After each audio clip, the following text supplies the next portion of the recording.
Good evenings and greetings to everybody. Welcome to Head to Toe with Dr. T. It's another lovely evening at Mpumakapa TV. Thank you for joining us. Today we are sitting on the nose job. And we've got none other than the best when it comes to nose jobs. And he's going to introduce himself, and it's going to be a very interesting evening. Thank you for joining us. The nostrils, the nose, and everything around it, through the eyes and ears and the brain of a specialist in that field. I'm always interesting. That is why I want everyone to be able to smell something. Doc, thank you so much for honoring our invite, and can you kindly greet our viewers? Hello, everybody. It's a huge honor for me to be here. We've known each other for many years, and now finally I get to be on the show, so thank you. And I hope you guys are going to find it very interesting. My name is Cameron, which is a Gaelic name for crooked nose. Oh. So my parents must have known I was going to be a nose surgeon by calling me crooked nose. But my nose is okay. So Cameroon means crooked nose? Crooked nose, eh? Okay, so Yeah. hence you are sorting Every nose, eh? McIntosh. Yes. Briefly, there are a number of people who are watching us. Some of them are interested in medicine, some of them are interested in specializing and so on. And you went into Otorhinolaryngology, Yes. which is ENT in simple terms. Some people don't even know what that is. Can someone be a doctor and then just focus on the nose and so on? Can you just take us through your route as well? How did you get Yeah, your I'd love journey? to. Eh? So I was born in Mgungundlovu in Pietermaritzburg. I grew up on the farm there. So my nickname was Gobondela, and I learned to speak isiZulu. Did it from a trick to read and write, and now I'm staying with the Xhosas here in Epai. Komondela.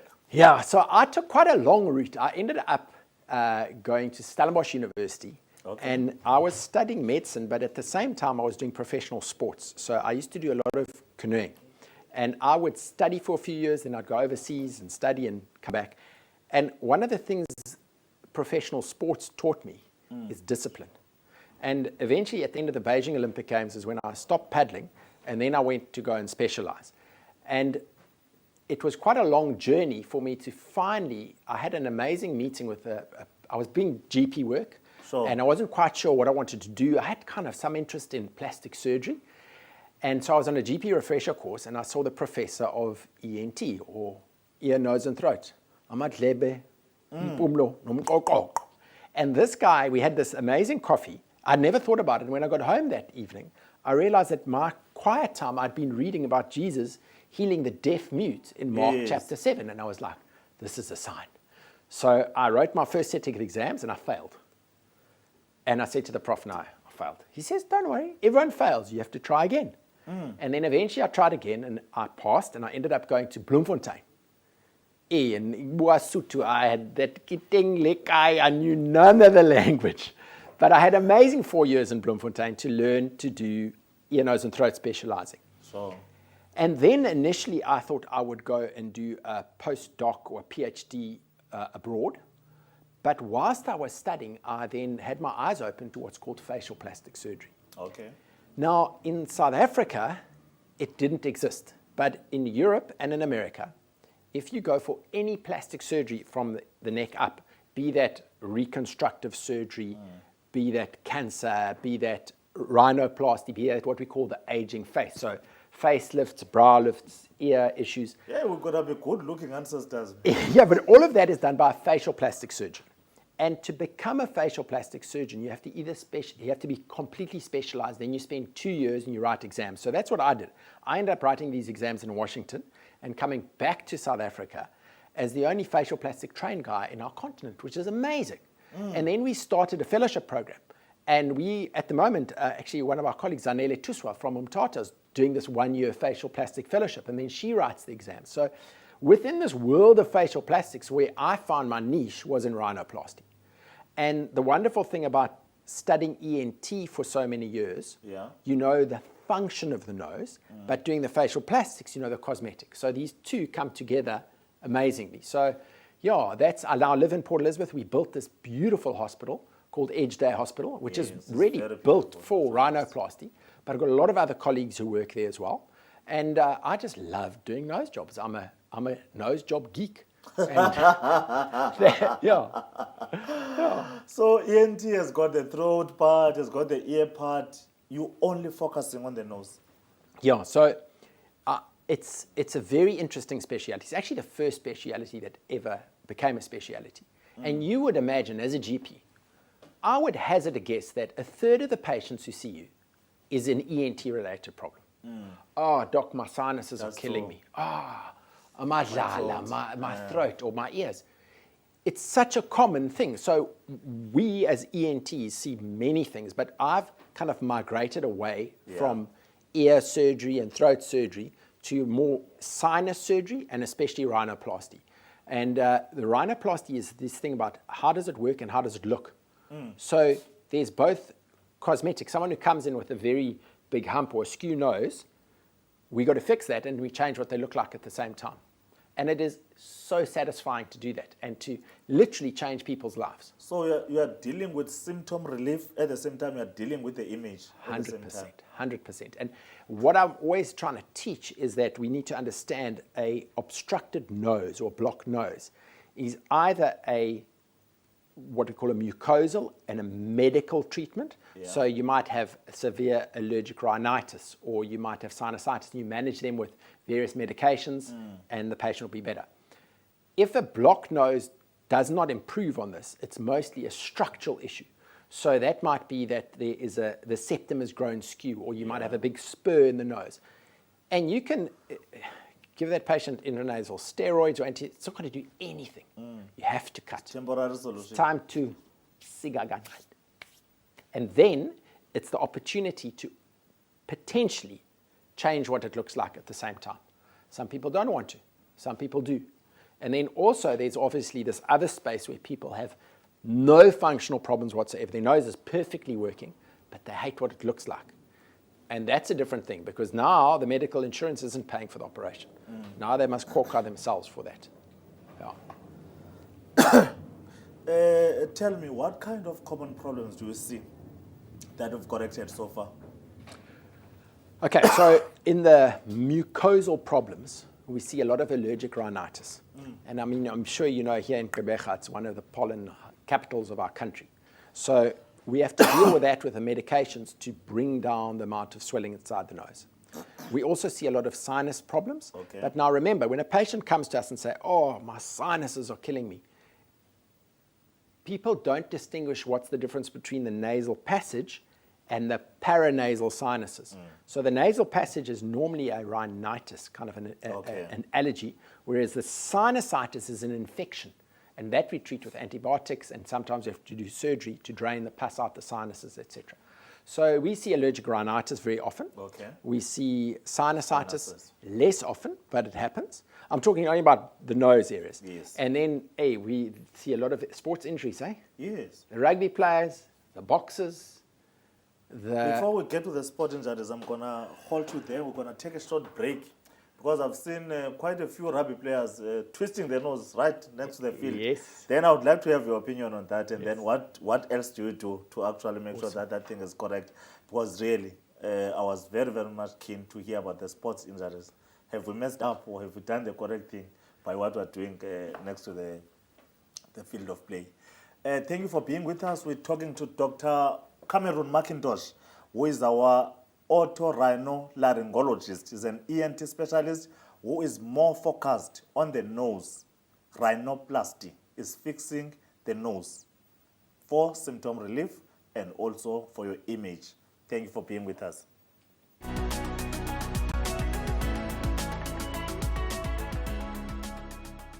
Welcome back to Head to Toe with Dr. T. Thank you for being with us. We are with a guru, a rhinoplasty surgeon, someone who deals with the nose jobs. there's nose jobs, rhinoplasty.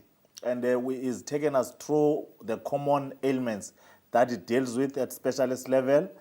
People with allergic rhinitis, we've got very congested noses, and people with sinus problems. They deal with such issues for symptom relief and also for cosmetic corrections and also for all other things that is going to talk us about. Sports injuries. we're told in sports, when people are playing rugby or boxing and whatever, if they get hit in the nose and then the nose deviates, we should immediately fix the fracture. Are we doing the right thing? Do you get a lot of those things, and what do you do? No, absolutely. So I think it's a topic I really enjoy very much because I had a background in sports as well. Yes. So on the fields are obviously most important. And for the medical professionals who are listening to this, we remember we have to do the ATLS guidelines. So make sure that you don't just run in there and start bending the nose when the patient's going to lose their airway or they've got a cervical injury or something like that. But we definitely trying to, as quickly as we can, reduce the fractures. The most important thing we must look at after that is there a septal hematoma? Because if the septal hematoma is not drained, we can get a saddle nose deformity from when the cartilage all falls down. And also what I found so interesting is how many people still do X-rays for a nasal fracture. We have to do cone beam CT because the CT gives us that 3D look. We can do so much more through that. So in terms of sports injuries, the ABCs, obviously, ATLS principles, make sure you reduce it as quickly as you can. Make sure there's not a septal hematoma and get a scan. And make that guy, it's your opportunity to make him look good. However, I must say, when somebody has an injury and they come to see me immediately and then they request a cosmetic rhinoplasty at the same time, then a red light flashes. Because that's not the time to do a cosmetic rhinoplasty. Okay. It would be the time to just fix everything and then at least 6 months later consider doing a rhinoplasty. Yeah. Why can't you do it at the same time? Because of the trauma that's been caused at the time. We did a whole publication on sports injuries. There's a variety from a soccer ball to a surfboard, where a surfboard's actually trauma. It can cut the whole nose open. So as soon as there's any external injury, any laceration, we should not be doing a cosmetic work at the same time. Is it easy for the cartilage to regenerate, or you're making plans, or you're putting a prosthesis, whatever? Yeah, so we got to be, especially with children. So injuries in children, which is also a thing that I don't agree with, is it's taught that wait until the child's older before you even do anything, and that's really actually dangerous, because so then a kid will break their nose when they're 2 or 3 years old, and then for 15 years they can't breathe through their nose properly, and their nose grows skew. Whereas if we can early get in there and prepare and repair as minimal as we can help that child to grow into their nose as they get older. Yeah. And then I thought, what would be interesting is people always want to know about rhinoplasty. So it's like, what about the before stuff? How do we actually do the operation? What about the after stuff? So I think a few things for the people who are listening there and considering rhinoplasty, etc., is do your research. It's a big operation to have. It's in the middle of your face. It's sub-millimeters that we see difference. It's not like getting a boob job.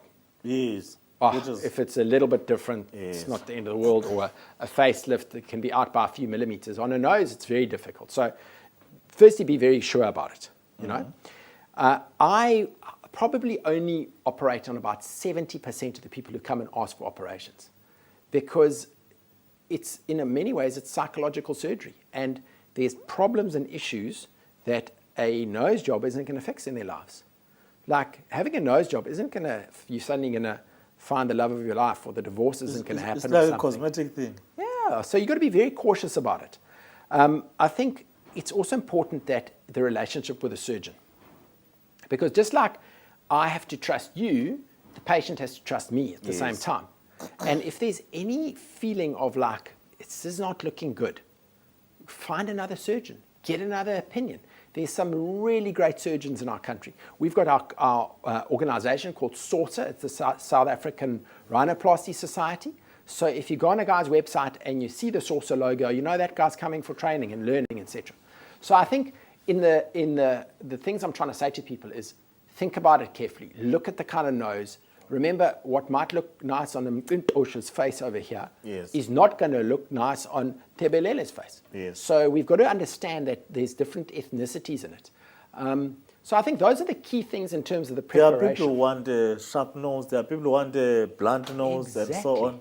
You work on all those things. Yeah, so how it works with us in the practice is once a person comes for the interview and we've had a look at everything, we've done a CT scan, we've got 3D photographs. So we will, what we call morph the images, so change them around and make the nose flat or turn or whatever. And it's great to see. But remember, you can always overpromise and underdeliver. So that's crucial. So I think those are the key things in terms of preparing. And then in the actual operation, so this is what is very interesting. So there are two kind of ways to do the operation. The one is called an open approach. So you make a little cut under the nose and you literally lift the whole nose off the face. And you fix what you need to do and you put it back.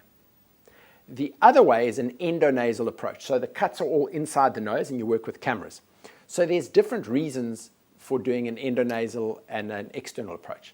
But then the other type of surgery that we have within the space is what they call structural and preservation surgery. Okay.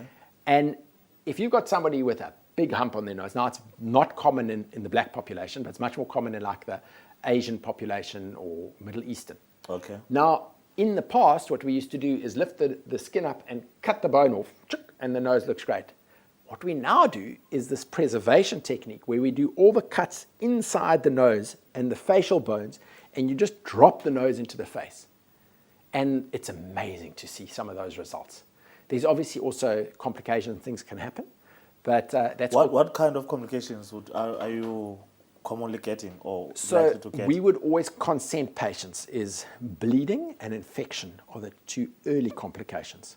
So we've got to be very cautious how we manage that. People say, oh, it's so sore, you're going to cut my nose. Surprisingly, 1 out of 20 patients actually takes painkillers. It's soft tissue. It's discomfort, but not pain, because pain is often associated with an infection. So the two most common things we consent patients for is bleeding and infection. And then once everything has settled down, within the cosmetic world, about 1 in 12, 1 in 13 patients aren't quite happy. Oh, doc, my nose tip isn't tight enough, or you left still too much on top of the bridge. And those are touch-ups. They're not botched operations. Okay. They're touch-ups. Let's hold it there on the touch-ups. And then before we do the final touch-ups, we're going to take a sip of water, and then we'll be back shortly.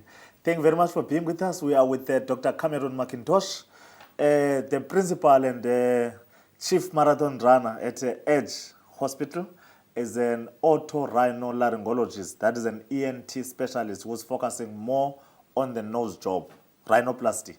That is what we're talking about. Sports injuries, chronic sinusitis, allergic rhinitis, all those issues that are making you not to breathe well. That is where we are. Thank you. And then we'll see you in the next few minutes. Stay with us.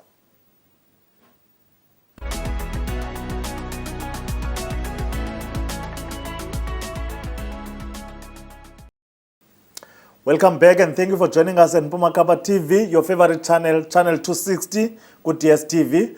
And also thank you for watching us at Free Vision Play. Don't forget to always follow us on TikTok, Pumakapa TV, Apile Communications, Facebook, Pumakapa TV, Apile Communications, Instagram, Pumakapa TV, Apile Communications, Twitter, Pumakapa TV, Apile Communications, where we always update you who's going to be with us. Like tonight, we've got Dr. Cameron McIntosh, our otorhinolaryngologist, is taking us through nose job. That is rhinoplasty, nose job. What else do you have for us? Let's talk about botched nose jobs, eh? Yes, botched nose jobs. Yeah. When things don't go as planned. Exactly, and the guys love watching Paul, and I've had some lovely interviews with him on my own podcast. So what I found in my career as I've progressed by doing more and more rhinoplasties is what we call, there's a difference between a primary rhinoplasty, so someone who's never had a rhinoplasty before, and then a revision rhinoplasty. So someone who has to come for another operation. And those operations are quite clearly defined, like in two areas. It's either little touch-ups, small, maybe like the alar cartilages weren't made small enough. Okay. So it's a smaller procedure, or you're sitting with a botched nose. And that's always a very sad situation because most of the time the cartilage has been used up in the nose. So we generally, as the artists within the rhinoplasty, we use the cartilage of the patient to change shapes of the nose. Okay. But when that's been used up, then you have a problem. So you need to find other cartilage. And we have a few sources. So either you're going to take some cartilage from the ear, and you can use that cartilage to build up the nose, or you're going to take a piece of rib, and that can be as big as your finger, and use that to build up the nose. And then sometimes there's even donor cartilage, so that you get from the tissue bank. Okay. And those operations normally take twice as long as a normal nose job, and you don't always have the same outcomes. So yeah, it's challenging. It's an amazing operation because they call it the queen of plastic surgery operations because you're dealing in 3D. You know, if I lift the tip of the nose up like this, I've already changed what we call the nasolabial angle. And then from a 3/4 view, it doesn't look quite the same. So it's constantly, when we're operating, we're moving around the patient the whole time to look at the patient from all different views. Okay. And then the problem is selfies, because people have the selfie and that camera's close to them and change their face shape. And we've got to like say to people, guys, that's not what you look like, you know? and social media is pushing this whole thing. Like, like I'm very busy on Instagram and I run my own YouTube channel and stuff for one purpose, education. Yes, that's very good. Because there's so much fake stuff out there. So last year we actually hosted the World Rhinoplasty meeting right here in Port Elizabeth.